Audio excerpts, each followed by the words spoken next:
ในบ้านนี่ยังธรรมดาอยู่เลยกำนันได้นี่ใส่แว่นตาบางงานจังหวัดอยู่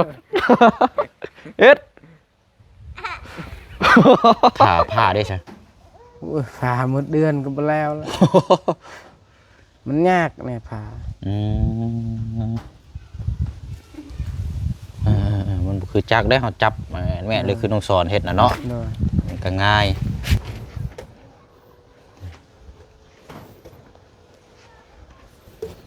มือเนี่ยจับนั่นเด้อเป็นส่วนนี่แหละเด้อให้จริงเสียงในจังหน่อยไปน้องห้างก็ยับขึ้นไปเรื่อยๆจ้ะ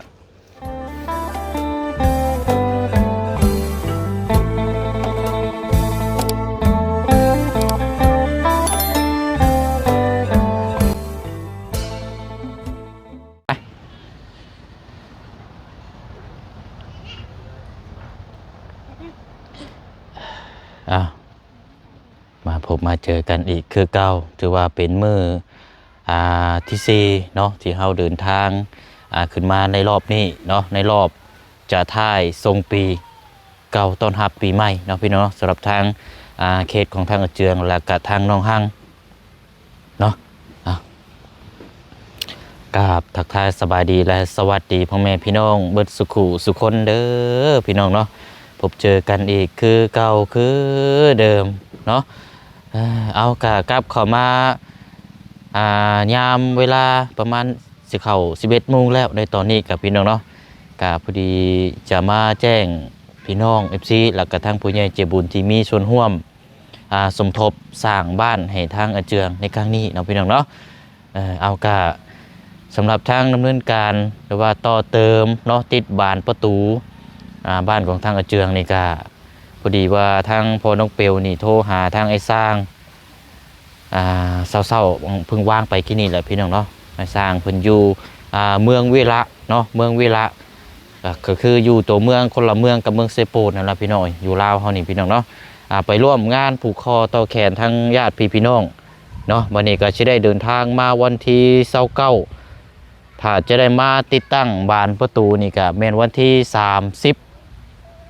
เนาะประมาณ1 มื้อเพิ่นว่าน่าจะแล้ว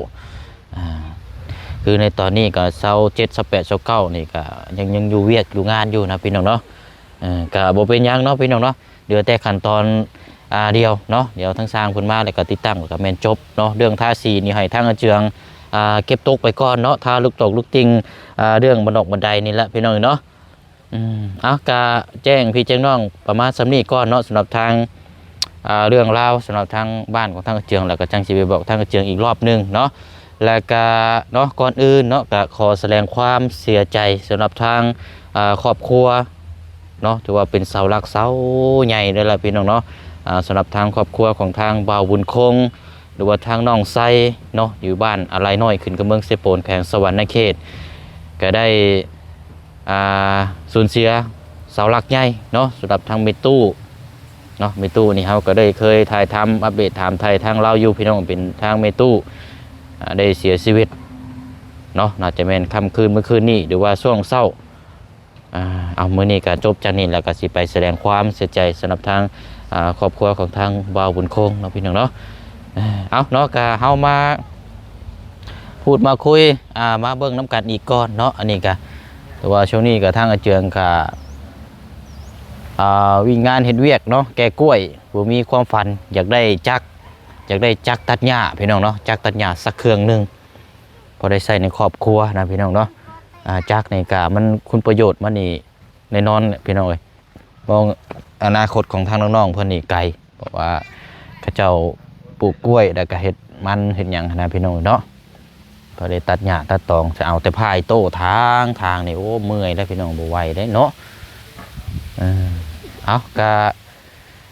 ไปพุ่นละเนาะไปเบิ่งน้องพลักก่อนผู้นั่งเขามอกอยู่โอ้ย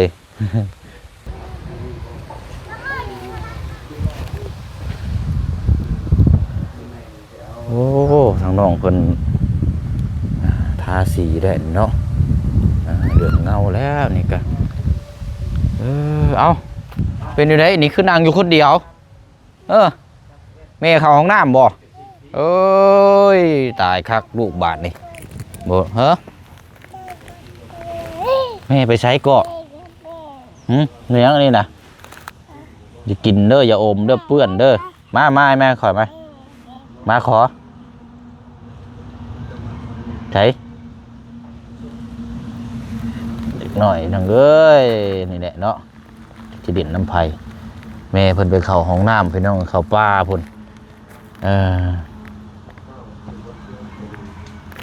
ใช้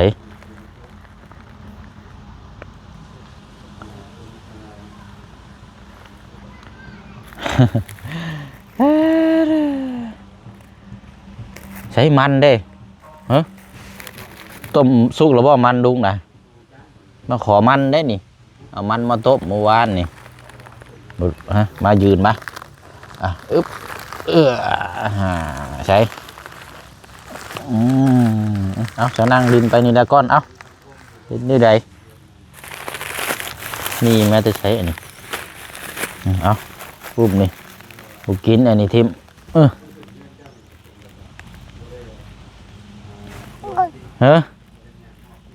ใช่นี่ได้ก็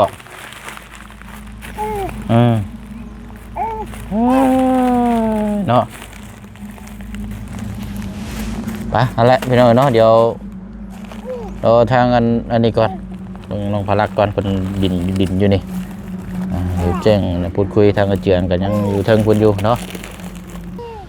เอาแม่ออกมาแล้ววันนี้ไปเข้าห้องน้ำมาว่ากินนี่ไวแท้จวดดีนี่ห้องน้ำสาธารณะ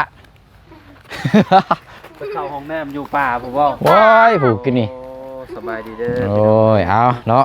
ทางอาจารย์เดินทางมาเมื่อวานนี้พ่ออาจารย์แม่นมาฮอดเมื่อวานนี่มานำบ่าวบุญสารวัตรเพิ่นรถเพิ่นใกล้สิรถเป็นอะไรนี่น่ะน้อยนี่น่ะดื้อแล้วนี่บ่เก่งเลยได้โอ้เก่งแล้วดื้อเขามานั่งตั้งระวังด้วยหาคุมเราเด้อระวังลูกไงเด้ไงท้องเราได้หาสูงครับไปอันออกไปถ่าหั่นเรื่อยอารมณ์ดีพุ่นเลยโดยไปกินข้าวถ่าสมบัติจันกับบ่าวบุญอยู่พุ่นว่ะแต่ว่ากินก่อนแล้วบ่จักเนาะบ้านเดี๋ยวตามไปชาจานเด้อโดยเอาเนาะเดี๋ยวมีอย่างเขาก็คุยกันพอได้หลังไม้เนาะโอ้สวัสดีในบ้านเด้อในบ้านใหม่เนี่ยอ๋อลงมาพี่ก่อนน้องอ๋อโธ่โอ้ในบ้านนี่ยังธรรมดาอยู่เลยกำนันได้นี่ใส่เป็นตาบางงานจังหวัดอยู่เอ็ดโอ้ดีเนาะไม่เชื่อเพ่ใหม่ได้นี่บ่มาจะใช้อันนี้นะมาบุญสารวันมาให้โอ้ดีเนาะนี่เนาะแต่ว่าอยากตัดกันเนี่ยจังน้อยเนาะกางเกงเนาะกางเกงนี่ยังอันนี้อยู่เอางามเสื้อเนาะเป็นเสื้อสีชมพูนี่สีคนหักคนแพงคนหอมว่าวหลังกับโบเป็นยังว่าวใส่เมียกับแพงคือเก่าสีชมพูโอ้เป็นเสื้อคอปกเนาะใช้มีเงินอยู่บ่มีถุงข่างอยู่บ่มีโอ้มีบ่ป้าถุงป้าโถโอ้บักใหญ่เลยอันนี้เนาะคักแล้วถุงเดี๋ยวแต่กางเกงเนาะกางเกงมาใส่โอ้เอาซะเนาะก็เอาเป็นสีชมพูคนหักคนหอมก็อย่างมันจังเป็นหวานเป็นอ้อนเป็นน้องเนาะมือหืนเทือนชานเอาตัวสีตัวนี้ก็ได้เด้อว่าบ่มีเสื้อเอาสีชมพูไปเลยก็ได้งามดีพี่น้องว่าตัวโบเชนกับมักสีชมพูคือการสีชมพูแล้วก็สีขาวเนาะสองสีนี่ก็ได้บริเวณสีชมพูกับสีขาวเด้อนี่สีขาวก็มีอีกเอาแล้วครบแล้วสะนี่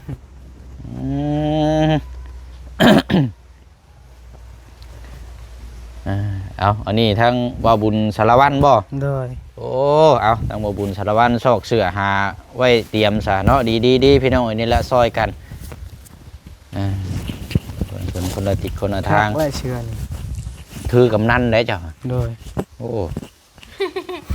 เลือกตั้งอบตแล้วนี่เนาะเลือกตั้งในบ้านเราได้นี่บ้านเราแล้วเจ้าอบตเจืองแล้วนะกันสิว่ากัน โดย อ่ะบัดนี้เนาะมาต่อกันเป็นจังไดนี่เจ้าท่าได้หึงระเบ่ตัวนี้นะ ตามื้อเช้านี่ สีเฮาเลยเบิดระบ่ โดยหมดเลย ฮะ หมดเลย เริ่มเลย โดย เอ้า ยังบ่พอเบิ่งนี่ ตายคักบาดนี้เนาะเพิ่นว่าซื้อมาก็บ่ได้กระเทินเด้นี่ เลยน้อยเดียวนึงอันนี้เนาะ โดย เพราะว่ามันสีตัวนี้มันอยู่เซปูนพุ่นเด้นี่ โดย มันว่านั่นกะกำงบเฮากะขัดแต่ตอกออกมาว่าซื้อเบิดเลยมีแต่ว่าอยากเหลือไว้แน่นะ โดย คือได้ยินทางน้องห้างว่าเจ้าไปตัดกล้วยแล้วเจ้าอยากได้หยังก็ ได้จักตัดหญ้า อยากได้ตักจะหน้า โดย เอาเป็นนี้ได้คืออยากได้จักตันหญ้า อยากอยากไปทางสวน เห็นสวนและผักลายหญ้าลาย มันหกบ่ โดยยันหกเลยยังบ่มีสวน เอาถ้าเขาเอาผ้าเอาหยังกับตัดหญ้าสิอันใดถนัดกว่ากันล่ะ ก็จักตัดหญ้าและเขาเคยตัดผ้าโอ้ยลำบาก ส่วนนี้ที่ว่าเจ้าพาบ่เสียงไปหันบ่ โดย โอ้กวงเลยหั่นเนาะ โดย แต่ว่าถ้าใช้จักตันหญ้าตัดนี่เต็มที่จักมืออันนั้นน่ะ ประมาณ4 มื้อ 4 มือแล้วบ่นั่นน่ะ โดย อืม เขาเคยตัด ขาผ้าได้ใช่ โอ้ยผ่าหมดเดือนก็บ่แล้วล่ะ มันยากเนี่ยผ่า อืมมันคือจักได้เขาจับแม่เลยคือน้องสอนเฮ็ดน่ะเนาะ โดย มันก็ง่ายเอาเก็บไว้เนาะทางเทื่อเงินเพื่อเงินพอแล้วก็จังไปซื้อเท่าไรก็จักนะ 2 ล้าน 2 ล้าน 4 โดย 2 ล้าน 4เนาะประมาณ100ไม่น้อยถ้าเป็นเงินดอลนะก็130 40นี่แหละพี่น้องเอาเรื่องสีนี่ก็จังว่ากันซะเนาะ โดย ตาเบิ่งก็เด้อเดี๋ยวไอ้แต่ตองมึงก่อนอีกเทื่อนึงเด้อ โดย แต่มันนั่นจังไดก็สิซื้อมาเพิ่มหรือว่าจังไดก็จังว่ากันเนาะ โดย อันบานน่ะเจ้าเอาขึ้นไว้เทิงมันบ่น่ะ โดยขึ้นยังแต่บ้านใหญ่แหละบ่แพ้ ตัวใหญ่นี่ก็ได้บ่ บ่ได้แล้วคนเดียว หนักเนาะ โดย เป็นอยู่ได้สบายนี่ จึงน้อยก่อนให้พลักนอนก่อนจึงแบก ก็ได้นำโจมก็บ่เชียงก็ได้อยู่ดอกครับ ยาและเด็ก แล้ว จึงน้อยโจมกับน้องหั่งกันนะ มาชาอันเอาพระดักมาก็ได้มาเดี๋ยวบ่เชียงมาพี่มาอุ้มพี่มาสิได้แล้วเด้อ เปื้อน บ่ เลย มาโดดนะบ่เป็นหยังหรอกจังหน่อยแล้วนอนมาเอาเด้อมายุมดุงเด้อ1 2ฮึบนี่นี่ดีพ่อกับแม่สิเฮ็ดเวียกเด้อเห็นบ่อย่าดื้อเด้อสอนฟังเด้อเอาเบิ่งเด้อจับดีๆเด้อมันหนักได้ เป้าสิ ห่าน คือเป้าย่วงอ่ะเมื่อยไป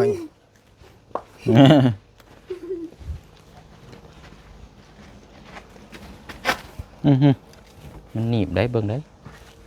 จับดีๆเด้อเอา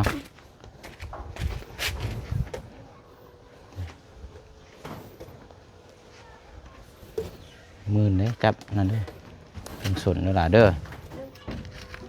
ให้เสียงในจังหน่อยไปน้องข้างก็ยับขึ้นไปเรื่อยๆจ้ะ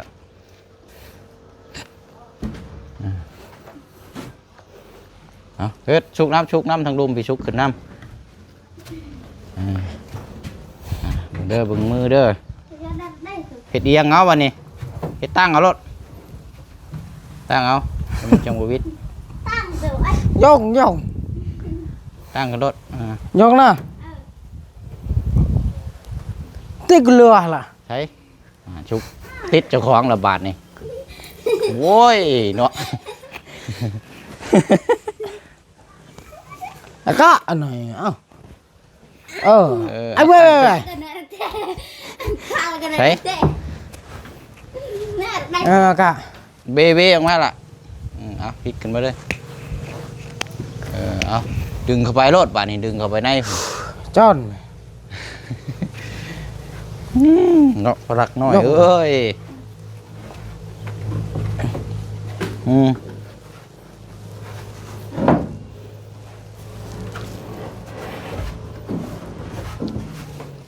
ไอ้บ่โยอึ๊บยกติ๊กๆเอากันไหนไม่บานมันหนักเลยพี่น้องเนาะมุดจิติเอามาค้างไว้เองแหละว่าเจ๊หั่นน่ะ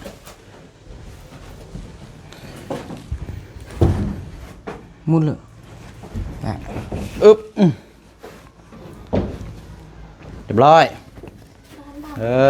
เอาเนาะมาเบิ่งทางนี้บาดนี้พ่อบริยานจักนี้เหนื่อยเบิ่งไปบ่ไปได้ไหม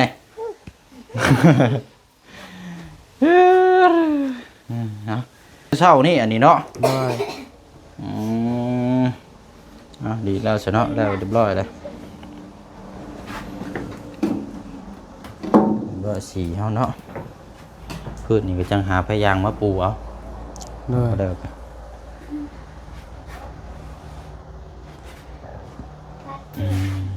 พอดีกำกึ่งทั้งบานนี่วันที่30เด้อ30ทางสร้างเฮาสิมาติดตั้งเพราะว่าตอนนี้เราอยู่เมืองวิระ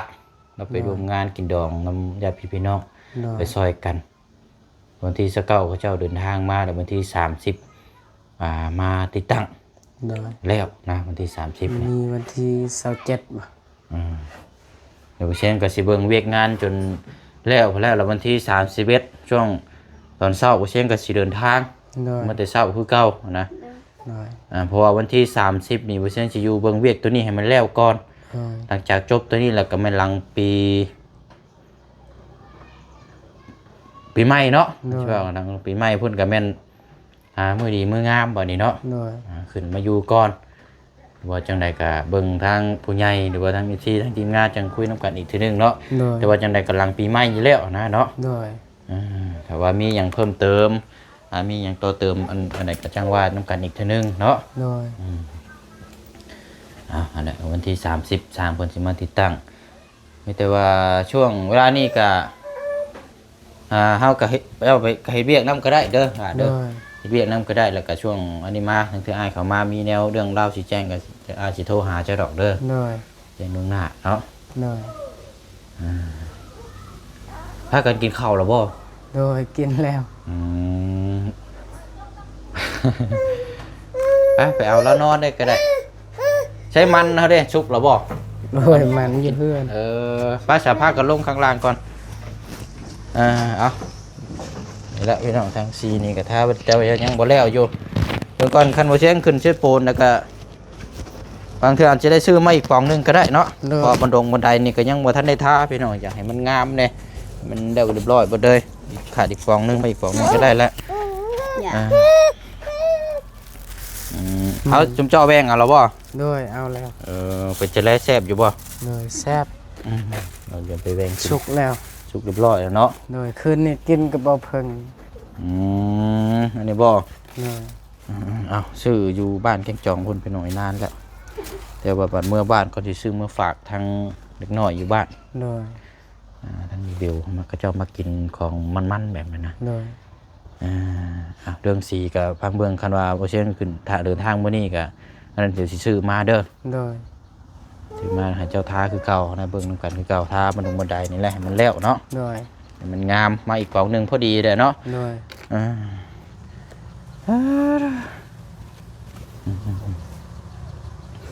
เห็นว่าทีมงานนี่เข้ามานำกันนี่หลายคนแล้วมื้อเช้านี่เนาะหลายนี่แล้วใช่เนาะมื้อนี้เดี๋ยวบ่ได้ไปตัดกล้วยบ่หั่นล่ะบ่มื้อนี้ก็สิไปเอาน้องหังน้องของน้องหังผู้ชายบ่ผู้หญิงจะมีน้องผู้หญิงอยู่บ่ใช่น้องหังอยู่ใช่น่ะอยู่บ้านเราบ้านปลาไหลนะเอาอันผู้ชายนั่นก็อีกคนนึงบ่แม่น ไปเอามาพี่บ่ แม่นเอาไปให้เราไปเอาลูกแล้วเอาไปเอาแห้งกลมัน บ่น้องเจ้านั่นท้องซั่นบ่แบบไรนี่ไปเอามาแบบไรมาดินนำซั่นบ่ มาเอาลูกเขา อ๋อ ให้น้องเราไปเอาลูกแล้วเฮาสองผู้เมียละให้แบบเฮาต้นแรงเฮาไปกลมันมื้ออื่นละไปขึ้น แบบนี้ อ๋อมื้อนี้เจ้าสิไปรับ เลย ไปรับน้องกันทั้งน้องห้างมา เลย มาเอาพลัก เลย เอาพลักอยู่นี่บ่ เลย แล้ววันนี้เจ้ากับทางน้องห้างนี่สิไปเอาแห้ง เลย มื้อนี้บ่เอาแห้งนะ บ่แม่นนับแต่มือนี่ต่อไปพุ่นละเอาแห้งยานบ่มีแห้งแล้วก็ยานพอห้างอยู่ เอาแห้งน่ะไปอยู่ใช้นะเฮ็ดของไผ ส่วนมันนะเฮ็ดของพ่อนั่นแหละ อืม แล้วก็แบบพ่อก็เว้าใส่เฮาแล้วว่าเฮาจึงไปเอาแห้งครับเพราะว่าคันได้ขายมันเท่าน่ะให้อยู่2ล้าน3ล้านแล้วนั่นค่อยสิไปยานบ่เฮ็ดแล้วบ่มี เอาซะดีแล้วซะเฮาไปซอยเพิ่นตั้งค่าเพิ่นว่าเพิ่นสิแบ่งให้เฮาก็ไปเฮ็ดเนาะ เลย ถ้าว่าเฮ็ดแล้วนี่เพิ่นบ่ว่าบ่ให้เฮาก็บ่ปานใดแล้วเนาะ เลย บ่เวียงงานในครอบครัวเฮานี่เฮาก็มีอยู่เด้ เลย ก็คือไอ้เว้าหั่นแหละซอยเพิ่นนํแล้วก็ซอยเวียกครอบครัวตัวเองนํ เลย ซอยดึงกันไปดึงกันมานะ เลย เฮาต้องวางแผนนํ เลย ซอยแต่คนอื่นหมดเวียกเจ้าของบัดยังข้างเกเรอยู่จังซี่มันก็บ่คักปานใดเนาะ เลย เอาดีแล้วเนาะเฮ็ดเวียกไปนํแล้วก็คันว่ามีเวียกหยังเดี๋ยวอ้ายสิโทรหา เลย แล้วก็จังมาพูดคุยนํกัน เลย ไกลอยู่บ่หม่องไปคุดอันนั้นน่ะ ไกล ฮอดบ่หม่องอันเฮาไปตอนนั้น โดยฮอด อ๋อจังขี่รู้จักไปมันง่ายได้เนาะ แต่ว่ามื้อนี้ก็น้องซ้อนก็ไปเอาแห้งเขา แล้วหาบ่มีคนเอาลูกแล้วอยู่เฮือน บ่เป็นหยังจนเข้าใจกันอยู่ดอกเนาะ โดย คนบ่มีลูกกับบ่มีลูกเนาะคือน้องสอนเราว่าบ่มีลูกเราเหยียบไปแล้วได้บ่มีลูกมีเมียนี่ชายโสดมันสบายเนาะ โดย เออ ทางน้องสอนก็บ่ได้อยู่เฮือนบ่มื้อนี้ก็ ไปเอาแห้งกันแล้ว โอ้มาจากมุงเลยป่านนี้เนาะ โดย ช่วงนี้มีแต่เวียกซ้ำเนาะ โดยตอนนี้มีแต่เขากลมัน คันบ่เอาแห้งเขาตอนนี้หมดแหละบ่มีไผและกลมันเฮาพอเฮาบัดนี้ อืม คันบ่เอาแห้งตอนนี้ บัดเวลานึงเขาเจ้าก็มาซอยเฮาสิบ่ เนาะ เราต้องซอยกันเนาะ เลย เนาะดีแล้วเนาะอันใดถูกอันใดดีก็เฮ็ดเอาแล้วล่ะเด้อ โดย เอาละเดี๋ยวทางอ้ายก็สิออกไปกินข้าวก่อนแล้วก็สิลงไปเยี่ยมยามทางเงินคุณก่อน โดย ประตูในตู้ทางน้องไซเพอเราได้เสียชีวิตเมื่อคืนนี้หรือมื้อเช้านี่แหละสิไปรวมส่งอะไรแล้วก่อน โดย เจ้าก็สิไปหาน้องอยู่พุ่นเลยมื้อนี้เนาะ โดย โอเคป้าซะเด้อเดี๋ยวจังไดเดี๋ยวอ้ายมาเด้อ โดยสบาย โอ้ ดี โอเคพี่น้องเนาะเอาไปพี่น้องเนาะเดินทางก่อนบัดนี้จังว่าจังคุยน้ำกันเนาะจังว่าจังคุยน้ำกันบัดนี้พี่น้องเนาะแจ้งพี่แจ้งน้องFC เฮาหับหมู่น้ำกันเนาะประมาณนี้มีหยังเพิ่มเติมจังใดเดี๋ยวทางพ่อน้องเปียวมาแจ้งอีกรอบหนึงเด้อพี่น้องเด้อเนาะหากินข้าวกินน้ำก่อนบัดนี้เนาะเอาพบเจอกันในคลิปหน้าคลิปนี้ลาไปก่อนเนาะบ๊ายบายพี่น้องสบายดีเด้อพี่น้องเด้อเบิดสุขุสุคน